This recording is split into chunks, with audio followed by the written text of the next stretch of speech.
for joining us here today. We are absolutely delighted.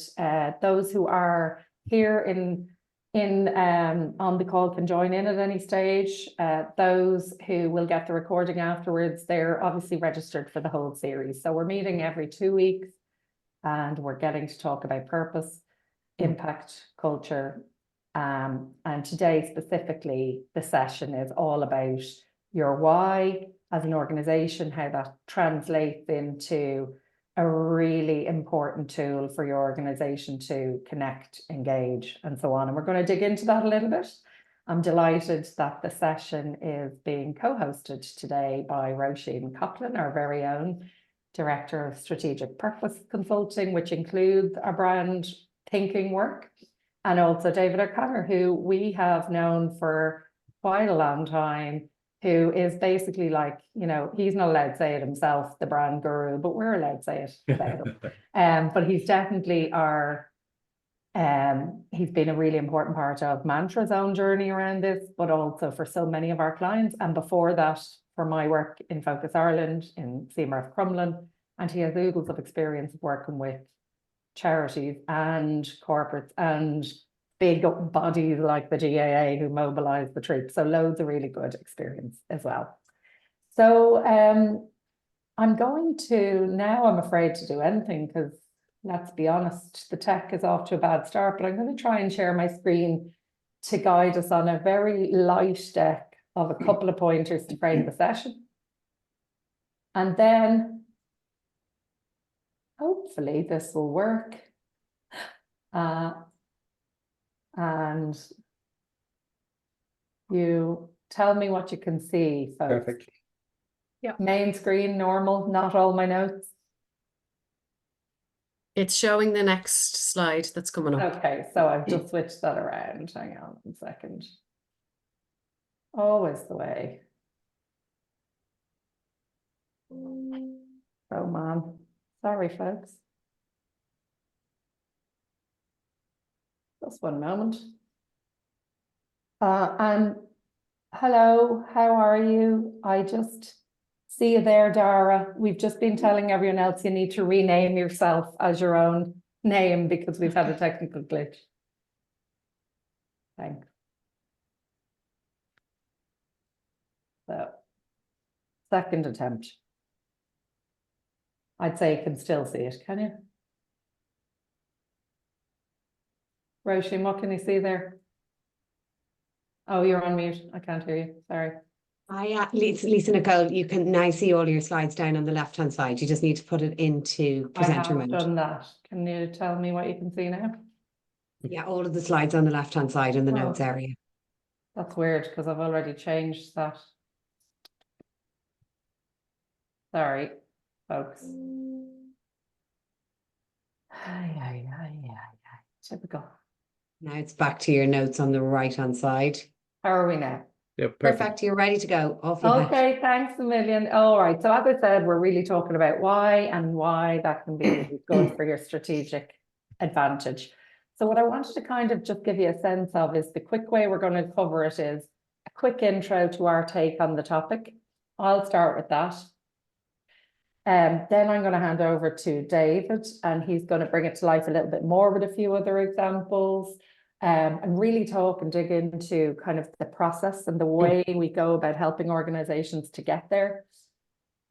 And I'm delighted Roisin is going to help us kind of really think through, again, with the design thinking lens, how we can get to that authentic why about what you're all about.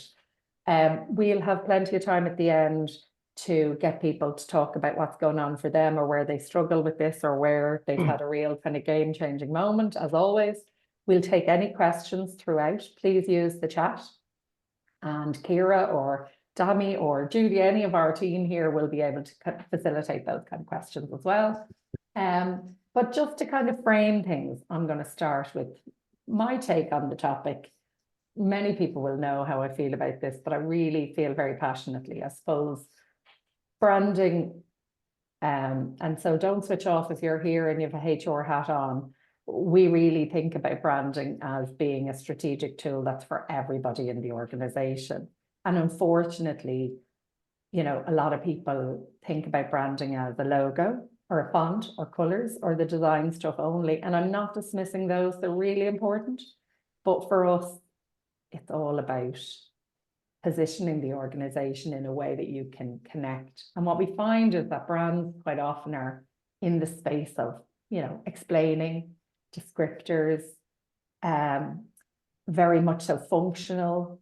You know, I always used the example of with Focus Ireland, everyone used to describe the organization very literally and functionally,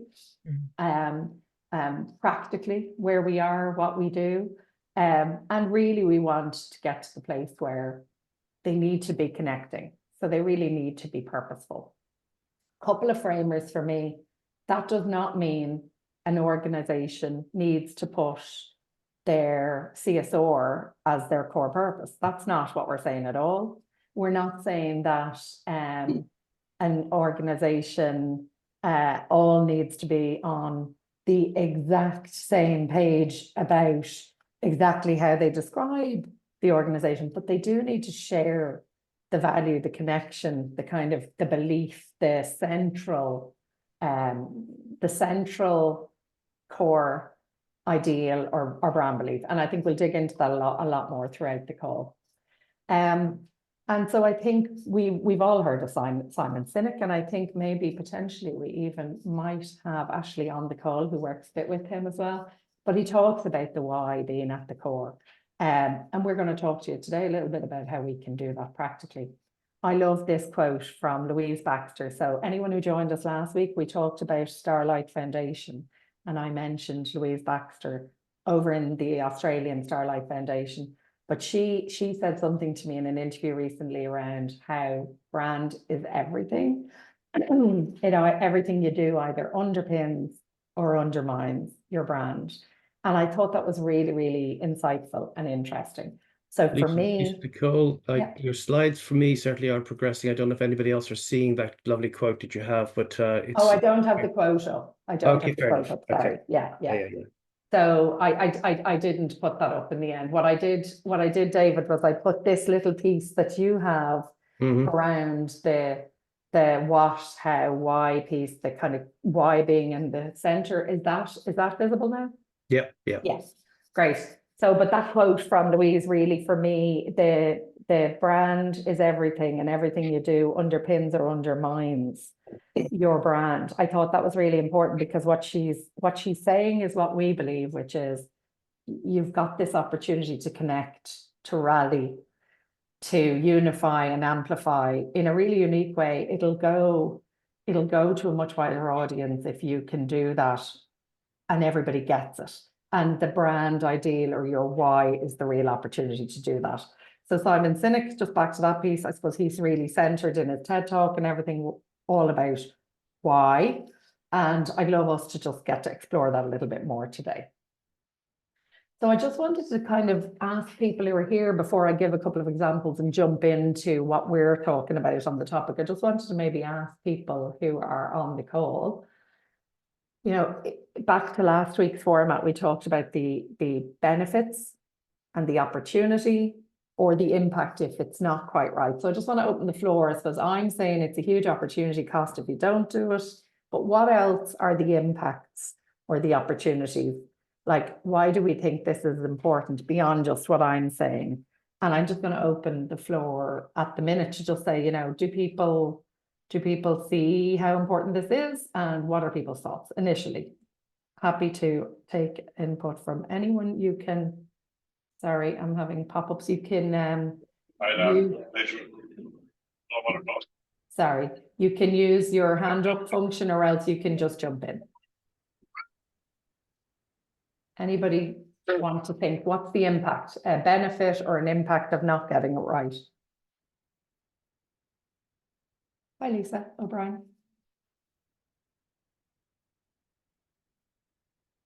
So I'm talking brand connection, loyalty, anything else? Rachel. Well, I suppose like I've heard brand as being described as what people say about you when you're not in the room, you Yeah. know. So I think that's a really good way to to think about it, you know. And I've written down what you said there, Lisa Nicole, about everything you do either underpins or undermines your brand. It's 100% on the nail, you know, on the ball. Obviously, and I'm coming from a fundraising perspective, and others are possibly in different roles, but from a fundraising perspective, when you're building relationships, your brand, you have to be so careful to ensure that your brand doesn't jar with your donors. It has to be authentic. It has to be what they're expecting from you. It has to be, you know, it has to be who you said you are all along and why they started supporting you. You know, it's everything. Your brand is everything. I know. I thought what you said really resonated. Interestingly, when you're saying you're coming at it from a fundraising perspective, I fully agree. The other point, apart from it's what people might be saying about you when you're not there, is David O'Connor regularly says things like, you know, even if you're not communicating a particular message, you are communicating, or that's not as eloquently put as you would put it, David, but like everything you do and say, every place you are, everything you put out to the world, whether you're intentional or not, is creating an image. And therefore there's a lot of HR people involved in this group as well. You know, employer brand connection, getting staff on board, and all that. It's all of those things as well. David, I'll just bring you in because I've mentioned you. Yeah, no, I think I completely agree with that. And I can, you know, if I would take it down to a very basic level, you know, I think brand, like life, is easier when you have purpose. And if you think about it from a personal perspective, because you can see the wood for the trees, decisions become easier to make, challenges like innovation, recruitment and retention, all of those become so much less challenging. And that's, you know, you've got to view brand very much in the human context. And as I said, you know, like life, it's easier if you have purpose. And businesses are not immune to that. They're human organizations. Yeah, absolutely. Okay, great. I'm going to keep going because we're going to get into a couple of examples, and then I'm going to bring David and Roisin in a little bit more. So one example I wanted to give was one of our clients that we worked with.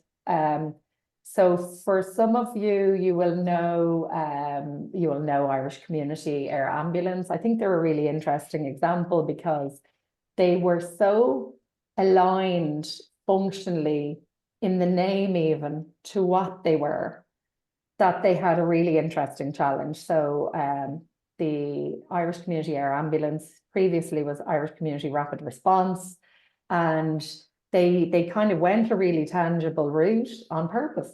And then it turned out that they lost the business model had to change because the tender had been won by somebody else. So the ambulance in the air, i.e. the helicopter, part of their identity and what they did, was gone. So they had to do a major change. And we did a piece of work which involved Roisin and David working really closely with them to take them to a place where we had an education job to do. We wanted people to know who they were and what they were doing. And so we moved them to a place where we got really deep into what they were all about, why it mattered, and really gave them a new direction, which was a renaming to critical. But functionally, initially, they were going to call it critical emergency medical response because they needed people to go on the journey with them. And over time, the idea is that they become much more emotive and connect to why it matters. So the saving community lives is the kind of longer term direction. This is just one example, and it's very much so the how it looked example. But actually, the story behind it is the how would they get their whole organization, their volunteers, their medics, the communities to understand why they were needed and why people should support them and so on. So that's just one example. I have one other example, which was Five Rivers Fostering. And in this case, so they're not a charity, but they're absolutely a social service fabric within kind of society right across Ireland. The name comes from the UK. and they are aligned to that. So the name was not on the table for discussion, but they were trying to move so that they could attract more people to come to them, more families, more parents, and so on. And essentially, like many of us, they had become so functional in how they described what they did that the connection to the heart piece had maybe not, it was playing second fiddle, let's say that. So it wasn't as prominent. That piece about how they are the door to a caring relationship that opens up the home, that really creates a safe space for young people. And that was lost to what we do. We have a multidisciplinary team that does X, Y, Z. And actually, this organization is really, really gorgeous and helping people care today to change tomorrow. So bringing it to be really about the purpose front and center has been very important for them, as they're like, it's a busy space and they need a lot more families. There's a lot of young people affected. So they're just some examples of positioning from our perspective. And we've done other work with lots of other organizations, both corporate and charity. But I just wanted to start by kind of framing some of those. And I'm going to actually hand over to you, David, to talk about a more corporate example, just for people to see this come to life. Yeah, okay, great. Because yeah, the principles of purpose are the same, whether you're a corporate, a not-for-profit, or an entertainment company or whatever. And I particularly like this example because, you know, you'd look at something like a self-storage organization and say, okay, well, how can they have a sense of purpose? That's a real challenge. And the thing about the guys that need more space was they were very functionally oriented. You see that from the name. It was just a proposition. Do you need more space? It's just, you know, does what it says in the tin. And they were very campaign driven. But it was a competitive environment. They knew that their people were the core to their business and their success. They knew they had a strong customer culture. They knew that this was differentiating, but they didn't really know what drove them internally. They hadn't that common sense of what that was, or how to create that into something that is different from a point of view of positioning. And they for sure knew that their brand was not aligned with who they were. So that was the kind of backdrop to kind of why they got involved in a kind of an exercise of introspection. They engaged in a period of time reflecting to understand better who they are, the benefit they bring, and their core purpose. And everybody was involved. Now, that wasn't necessarily quite difficult because, you know, you could run a self-storage center with 3 people. So, you know, you would have a session with something like sort of 12 people, and that's your including management, that's your entire company. It was actually about 16, but it's 12 people from the ground, and the rest were management. And they started telling stories about how, you know, when people walk through, you know, what is their kind of feeling when people walk through, and how they spend their time trying to actually make people feel at ease whenever they come in, you know, whether it's telling stories or asking them questions and talking about the football or whatever it is. They all had this kind of ease about them. They wanted to make people feel at ease because they knew that actually it was actually quite a challenging environment. And what came out, you know, and it was a guy in accounts who actually, you know, summed this up. I don't know, can I move slides on, or do you need... Yeah, you should be able to, or I can. Okay. So this was the core insight that actually came out. And you wouldn't expect this necessarily from, you know, a storage company. But what they were saying is that everybody who walks through has a story. You do not store goods for the pleasure of it. You know, you're downsizing, you've lost a family member, you're storing granny's stuff, you know, you just don't have room for your beautiful personal belongings, or, you know, you've had a bereavement, or you've had separation, all those different things. People come through, you know, in an emotional state. And that started the journey for them of understanding how to develop their brand. Yeah. So even something they recognize that, you know, an old chair has no market value, but if you value it enough to store it, to preserve it for the future, it's endowed with value. And we get that. Next slide. Yeah. And you know, belongings define people, and we kind of get that. And from that came a kind of a realization that what they were doing was not actually storage, but helping people move on helping people make room for their life.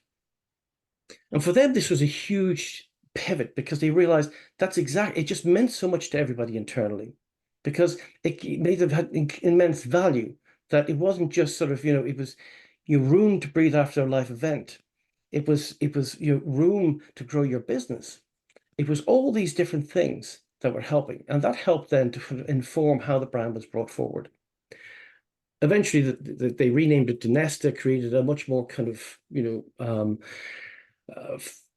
softer approach with the Make Room for Life tag. Now, Make Room for Life as a tagline came later, but it was the concept that people move on from life was the core part of their purpose. Now, what's interesting about this is that that all seems actually quite nice, but what was the impact of that? And there's kind of two impacts on that. One is that everybody held each other to account. And they had a phrase inside. I go in and say, we had a board meeting yesterday. We had some of our staff in, and they actually pushed back on X and said, that's not very Nesta. They knew what they belonged to. They knew why they were there. And the second is that, I interviewed 5 years after the rebrand, I interviewed the CEO, and he said their business had doubled in turnover, yet their footprint was exactly the same. And the reason was everybody was organized around the brand. And they were more efficient, more directed. They built more businesses. They made decisions quicker. All of those things worked along. The whole business hummed in a much different way. And that's the kind of core, benefit that they got from it. And David, just to come in, everything was oriented around the brand purpose, the brand ideal, the brand, that connection, that why. So just to bring it back to that, Well, because I do think I can hear the eyes rolling of the non-brand people, not necessarily on this call, but in every organization I've ever worked in, when we talk brand, that's the whole point. We're talking about brand as a strategic tool being the anchor that actually unifies people and that attracts people to your organization. So somebody said to myself, and David actually went to a conference about 2 years ago, and we were presenting on brand, surprise, surprise, because we love talking about it. And somebody said, such a pity you called it brand, because that's the whole point. What we are talking about is about your purpose. And so, on that note, I might bring Roisin in at this stage to just kind of let's talk about purpose, why, brand, and how that kind of connection works. And you're kind of, obviously, Roisin, just for other people's introduction, Roisin has a very varied background, but hugely empathetic-led, social services-led, and has, amongst other things, has like a child protection master's, but also has a master's in design thinking or innovation and strategy. So just to kind of frame it, design thinking and empathy, off you go. Yeah, and I'm kind of smirking at you saying, oh, the non-brand people are rolling their eyes. And I suppose that was me, because my world was services development and management, in response to evolving need in homelessness, in mental health, in inclusion. So brand wasn't my world, or so I thought. But when I went back to study design thinking, that offered me a new understanding of brand. And it turns out, obviously, I had been a brand ambassador for every organization that I'd ever worked for. I was rolled out, as some people on this call will know, for many fundraising pitches and for relationship management with funders. And I didn't realize that what I was actually doing there was championing the brand of the organizations that I was working for. So there was a bit of a penny drop moment for me when I went back and studied design thinking, because it just offered me a framework that answered and helped me understand my own curiosity, my appetite for collaboration, being able to challenge the as is, and having permission to challenge the as is, not necessarily needing to throw the baby out with the bathwater, but being able to challenge it so that we could really allow creative thinking to come in, connect with purpose at a deeper level, and make sure that we're getting to the root of something. So, and that's what design thinking does. It just emphasizes understanding. Sometimes we are the problem that we're solving isn't actually the problem. So design thinking just again allows us to question what it is that we're trying to solve there. And without that, we're really just a bunch of people doing a bunch of stuff. And I know some of you on the call will have had recent encounters and workshops with me where I've been pushing on the why, and I can see probably some of you kind of smiling and nodding there. And I know even yesterday, I see Claire Bloor on the call, we had an in-depth conversation about really getting people on the same page, and it's this kind of work that can rally people. So a lot of my work then is about understanding what people or organizations do. And I think it's been muddied over the years. The word brand itself has lost a bit of identity because people immediately go to logo, snappy taglines, color palettes, and fonts, and that's all the technical end of brand, which I leave to other people. And for me, it's really more about what's important, staying true to what it is that you do best, what makes you you, that authenticity and alignment to your core values. And it's why I spend so much time challenging, poking around at vision, mission, values. And I think Karen from One Family can attest to that on the call from our recent engagement. I know Dara from Grow would probably nod and agree also in terms of our experience together working through some of this. So for me, it's about really getting that clarity on who you are, what you stand for. And it's every person in your organization, it's every interaction, it's every communication. And that's the bit I love to see, where there's a change in an organization, where that penny drops, like the penny drop that I had for myself in understanding that brand changes from being less about making a noise and more about transmitting a signal, which is kind of, I think, what you were referring to, Rachel, there a few minutes ago. So just to give you one kind of tool that I would use, and this is a very simple example, and some of you might be familiar with it, but it's the 5 whys. And I know, David, based on that example that you talked us through there with Nesta, like you started with a storehouse and you got to an emotional connection space by working by not just accepting we're a storage unit. You had to obviously go so deep in order to be able to get to the point that you did, and for them all to be on that journey with you. So the 5 whys is a really, really good technique. And to give you a very basic example, and this will land probably a lot for any HR people on the call, but here's one example of the 5 whys. So an employee says to you, I got caught speeding. You ask why. I was running late for work. Why? I got up late. Why? My alarm didn't go off. Why? My phone was dead. Why? I forgot to charge it. So you get to the end of that and you have a conversation then with somebody about, you need to ensure your alarm is set, etc. Is this a pattern that has emerged with somebody? So you start working through what solution it's going to be. If you had stopped earlier on, and I'll give you the same example. I got caught speeding.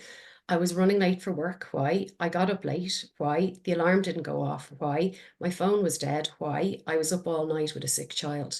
So if you hadn't gone to that extra level of trying to understand what led to this outcome, your response is going to be very different. So it does determine the solution that you work towards. It does determine the decisions that you will make, and it does determine different outcomes, the right outcomes. So it's not as easy as just saying why 5 times to every question. Sometimes you might need 30 whys to get there. Sometimes you might land the plane in 3 whys, but it's just about making sure you've gone far enough, and that you're never left with a sense of so what at the end, that you've been able to explore it and have the deepest understanding that you can. Right. That's where I'll kind of drop off there, Lisa Nicole, I think. Thanks a million. Well, you bring me to an interesting point to kind of bring it back around process. So we were talking about there's a very big difference between putting the time and effort into going through this exercise wholeheartedly, open-mindedly, and it's not just an exercise, it's a process where people know where to keep pushing and asking and digging, and there are a number of ways to bring it out, versus if it was as easy as a formula where we just ask that, as you say, 5 times and not, you know, and then assume at the end you've got the outcome. It's a very different thing. So just bring David in a little bit around that, the difference in terms of how that can come to life for an organization who's trying to find their authentic why, and the kind of stages, steps and things that you do. Yeah, sure. I mean, I say a couple of things first, because you know, when Roisin was talking, I could just feel all the different workshops I've been in, where you just, it would be so easy just to take what you're given and work with it and tick box. And there's something which they call in the industry called the groan zone, which is where the room goes quiet and nobody is speaking anymore because they're spent. But you realize you haven't got what you need, and you either accept or move on. And it's a fair bit of Oh, I've pain barrier definitely you've got to been go. there. You've been I've there. definitely been there, The yeah. pain barrier you've got to That. go through.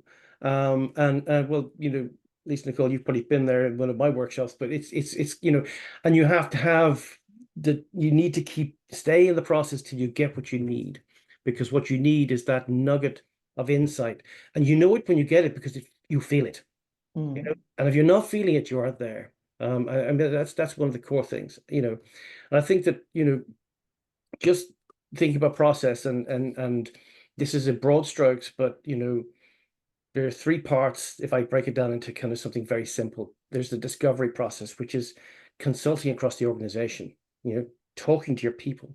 And that, you know, includes the founders, the exec, the frontline, the staff, you know, all those different people. That's really, really important. Analyzing the market, understanding the market, you know, where you are, but also customer input. You get that kind of, that's a kind of 360 discovery process, but then bringing that back in and actually sort of, you know, reflecting that back in and saying, okay, how do we co-create that? How do we bring people together from different aspects of the organization to explore these things, to bring out what are the core ideas? Are there any ideals and beliefs in there? All those things, you start, all these little nuggets you're working for, and you kind of start building your purpose story. And generally what I tend to, and if you look at the slides I showed earlier on with the guys, with the chair and the you know, they're all images that you create just to get people emotively engaged in the idea that you're creating. So you know, so that, you know, it's that kind of starting with a discovery, moving into co-creation, and then you move into definition. And there's 3 very simple phases. And you know, if you're running a big purpose project, you'll probably have 7 or 10 stages, but I'm just distilling them down into kind of 3. So you kind of, it is discovery, which is inclusive. These things need to be inclusive. Co-creation, getting everybody together to work together, and then definition. Great, thanks a million.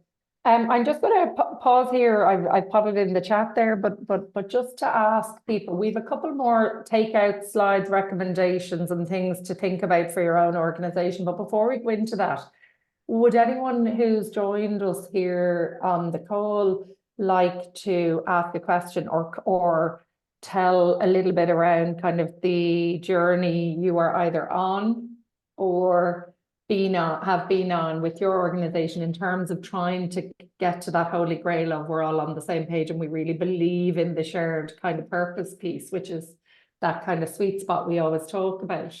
Does anyone want to come in, and it can very much so be about the ongoing challenge of how to keep working on getting there, because it's not something that's one and done and sure you're off and you have to keep it live and stuff. So no good or bad input here. Anybody want to talk about their own example? I'll enter the groan zone and wait until somebody contributes. Rachel. I think it can be really difficult when you have different audiences, you know, like I loved that thing about the storage company and talking about how it's emotional. I said, oh my God, of course it is. I never would have thought of that, but sure, of course it is, you know. I mean, for me, it's all about the emotion, it's all about the human connection, it's all about the relationship. But for some of my colleagues, it's all about the statistics, it's all about the numbers, it's all about the outcomes. One of my colleagues says that our vision is to create functional zero homelessness in the areas we serve. Yeah. I was saying, good job, Martin Luther King didn't have a dream like that, you know? Yeah, I think it's a really interesting insight, Rachel. And just to jump in, obviously, from our own example in a similar organization working with David, we did have the same initial issue. You do have different departments, different functions, different divisions, who all are there with different stakeholders and a different job to do. But what we're trying to do with the brand work, where it is about a unifier, is about getting all of your individual strands and tentacles to either be underpinned by one central belief that drives everyone, so that they can see their work feed into this underpinning or overarching ideal. And so they can still talk about their work to their audience without it being all human emotional connection, but that they can maybe even start with this is what we're all about. At our core, we're about this. And then they go into here's the stats to back it up. So it isn't like, it's not going to be an overnight thing that everybody will speak the same language as you, who really is on that kind of human story, emotive story piece. Equally, in all organizations, and we had this recently on the leadership program we were doing, business to business, a business to business organization can think, okay, well, like actually I'm not worrying about that stuff because I'm just talking to my clients. But actually, to draw the future clients, to make a bit of a emotional connection with your clients, actually has to be more than just what you do for them with good customer service, whatever. So they even have to push through. And so what I would say is the organizations where you've got very different perspectives, getting them all together to really bottom that out and to work on it collaboratively is golden. They will have different perspectives, but it all should be still about something you all believe in. Yeah. And that brand ideal piece is really powerful, I think. Lisa, Nicole, if you want me to jump in on Yeah. that, because Rachel is coming from an organisation that I'd be quite familiar with as a kind of a sister organisation to Focus Ireland, where I worked, and we went through this process years ago. Yeah.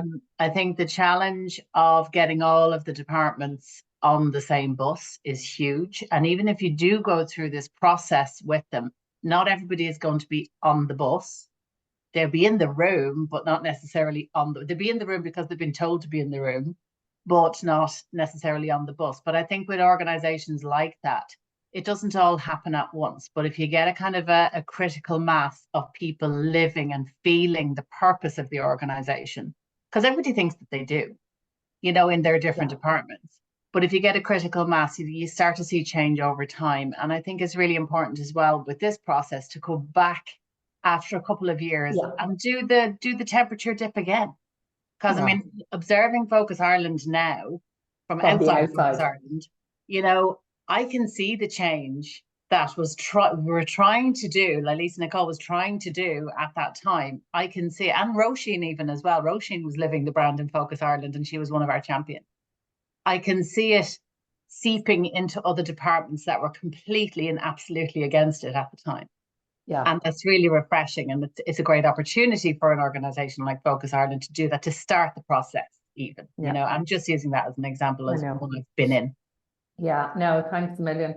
I do think it's an ongoing challenge, but I think it's really, really crucial. And I think last week we talked about alignment, and I think alignment shouldn't be, I think I said it last week, it shouldn't be confused with agreement. Everybody doesn't have to believe wholeheartedly the exact same thing, but when you're aligned and you're on that shared purpose, at least brings you together and you can't argue, you all have that same purpose, then you've got enough agreement to kind of keep going forward and get the power behind it.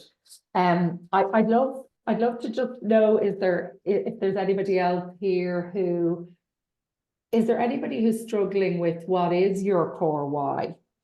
And say, for example, like apart from the organizational issue of getting everyone on the same page, if everyone wants to share, or if, you know, if we want to kind of go around, does anybody want to say, is the issue for you more about how do you get everyone there? Is it for you that you're not very clear, there isn't an agreed why? I'd just love to get a few more contributions from people who have joined us today, just to make it really kind of relevant for you. So I'll maybe pick on a couple of people, will I? Anybody, Sinead, do you want to jump in? Is it from your perspective, is there a particular issue? Is there a lot of different whys, or what's going on for you? I completely agree with both Rachel and Mary, and I've been in organizations where you have got a mixed bunch that are reacting either differently or maybe at different times. And possibly one of the questions I would have or suggestions I would have was any tips to kind of make that happen quicker, that everybody can get on the same page. I know emotion, like for me, what always comes first for me is the emotional connection, and that makes it easier for me to kind of to buy in or to commit to, and that doesn't come for everybody. I know everybody is not the same, but I've been in organizations where it has happened easily, and then where it's more difficult. And I see the way Mary had said there with Focus Ireland, in time she saw the change. You do see that, but is there any tips that you could say possibly, how can we make this happen easier or quicker or more efficiently? So we can get everybody on the same page. Could I jump in on that? Please do. Just for me, because I think this is you guys have put your finger on what is the biggest challenges. Is you know, all departments and everybody on the same bus. And I think that the first thing you do need to do is to get everybody in the same room, even if it's just once. Okay, so therefore, where you can actually sort of outline what is it you're trying to achieve, you know, what is the kind of process you may have to go through, what are the benefits of it, and case studies and whatever, to actually go through all of those different things. Because unless everybody have the same understanding, because somebody who's sitting in another department, you know, may not turn up to a meeting, may make their decisions about what you're trying to do, and they're on a different page, never mind being on the same bus. So trying to get everybody on the same page, just even one meeting, you know, to agree on what you're trying to achieve. And it's never easy, you know. I mean, you know, the then CEO of Focus Ireland, at that very meeting, accused me of being a snake oil salesman. You know, and albeit it was in jest, but it was, you know, you kind of get the kind of sense of how people may be feeling resistance. But at least if you get them in the same room, you can deal with it, and you can build a sense of common understanding and common language and common direction. So just to build on that very quickly, because we are kind of close to being out of time. So it is about talking about it internally as a strategic tool rather than the brand angle, and getting people around a table to talk about your value proposition or to talk about your purpose, and to really bring it back to your why that can get you to solve those pain points. So you need more funding, here's the way you're going to do it. You need to actually recruit more people, here's the way you're going to do it. Whatever the pain point is, that you're actually coming together on that. Really uncovering the truth of the why. So not stopping, as Roisin said, at the fifth one. If you're not there yet, keeping going and really being able to put the time into it. So we have different things that we do with organizations and teams to get there. So whether it's a purpose session or a series of them, whether it's a full strategy, whether it's really just getting into the value proposition piece, or starting with the cold brand review that brings facts to a particular department that says, you know, here is what the message is that's getting out to the world right now. We need to talk about this because we're not actually connecting with the heart. So I would use those sorts of things. I just am conscious we have to round out. So I just wanted to mention two things. One is that we are doing these events every 2 weeks. So the next one is around DEI or DEIB or whatever EDI or whatever you're calling it yourself. And really about moving beyond the checklist. Like everything, it fits back into our piece around impact, culture, purpose. It's all relevant. If you do want to explore your own why or purpose or messaging, please do book a complimentary call with the team. We have the link and it'll go around afterwards. I just want to say a huge thanks to everyone who has registered and joined us today, and to David and Roisin, because they just help make my geeking out on all this stuff, purpose and brand, really interesting and worthwhile. But I think the key thing is people are here because we know it matters. We don't want to be preaching to the converted. So if we can help you get others to get there quicker, do talk to us. And we'll have ongoing tips on our social and stuff going on around this stuff, because I said last week we're doing research on it. So thank you all for being here. Thanks a million for everyone. It's lovely to see some faces I know and some who I haven't seen before. Lovely of you to join us. And please do sign up for or make sure you register and come along to the next event as well. Thanks a million. Thank you all. Thank you. Bye, guys. Cheers, folks. Thanks. Thank you.